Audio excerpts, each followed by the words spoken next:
ನಮಸ್ಕಾರ. Welcome to Madhu Dimple vlogs. ನನಗೆ ಸೀರೆ ಅಂದರೆ ಸಿಕ್ಕಾಪಟ್ಟೆ ಇಷ್ಟ. ಅದು ದೇವಸ್ಥಾನಕ್ಕೆ ಹೋಗ್ತಿದ್ದೀವಿ, ದೇವ್ರ ಕಾರ್ಯಗಳಿಗೆ ಹೋಗ್ತಾ ಇದ್ದೀವಿ ಅಂದರೆ ಸಿಂಪಲಾಗಾರು ಸೀರೆ ಉಟ್ಕೋಬೇಕು ಅನ್ನೋದೇ ಆಸೆ. ಹಾಗೆ ದೇವಸ್ಥಾನಕ್ಕೆ ಹೋಗೋಣ ಅಂತ ಅಂದ್ಕೊಂಡಿದ್ವಿ, ಹಾಗಾಗಿ ಸೀರೆ ಹಾಕ್ಕೊಂಡಿದ್ದೆ. ಕಸಿನ್ಸ್ ಎಲ್ಲ ಮಾತಾಡಿಕೊಂಡು ಊರಿಗೆ ಹೋಗೋಣ, ಒಂದು 3 ದಿನ ಊರಿಗೆ ಹೋಗೋಣ ಅಂದ್ಕೊಂಡು ಎಲ್ಲರೂ ಮಾತಾಡಿಕೊಂಡು ಮೈಸೂರಿಂದ ಸೌಮ್ಯಕ್ಕ ಬರ್ತಾಯಿದ್ರು, ಈ ಕಡೆಯಿಂದ ನಾವು ಗೀತಕ್ಕ ಹೊರಟಿದ್ವಿ. ಗೀತಕ್ಕ ಅಂದರೆ ನನ್ನ ಹಸ್ಬೆಂಡ್ ತಂಗಿ. ನಾವೆಲ್ಲ ಹೊರಟಿದ್ದು ಹಳ್ಳಿಗೆ, ನಮ್ಮ ತಿಪ್ಟೂರ್ ಹತ್ರ ಇರೋ ಒಂದು ಹಳ್ಳಿಗೆ. ಅಲ್ಲಿ ಹೋಗ್ತಾ ಆನ್ ದ ವೇ ಚುಂಚನಗಿರಿ ತುಂಬಾ ಹತ್ರ ನಮಗೆ, ಹಾಗಾಗಿ ಅಲ್ಲಿ ದೇವಸ್ಥಾನಕ್ಕೆ ಹೋಗೋಣ ಅಂತ ಅಂದ್ಬಿಟ್ಟು ಹೋದ್ವಿ.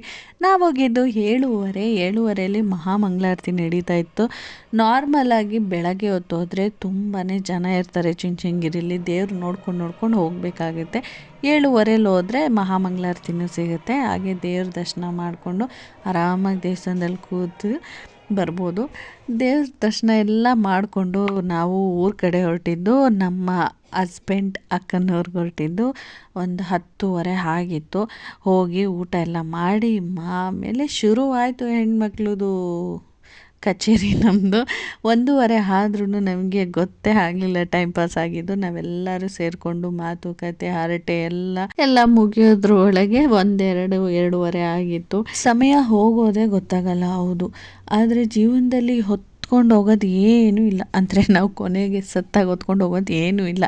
ಜೀವನದಲ್ಲಿ ನಮಗೆ ಅಂತ ಇರೋದು ಟೈಮ್ ಒಂದೇ. ಯಾಕೆಂದರೆ ಯಾವಾಗಲೂ ನಮ್ಮ ಜೊತೆ ಇರೋದು ಅದೇನೇ, ಅದೃಷ್ಟದ್ದು ಆಗಿರ್ಬೋದು ಅಥವಾ ಬ್ಯಾಡ್ ಟೈಮು ಆಗಿರ್ಬೋದು. ಆದರೆ ಯಾವಾಗಲೂ ನಮ್ಮ ಸಮಯ ತುಂಬ ಚೆನ್ನಾಗಿದೆ ಅಂತಲೇ ಜೀವನದಲ್ಲಿದ್ದರೆ ಜೀವನ ತುಂಬ ಖುಷಿಯಾಗಿರುತ್ತೆ.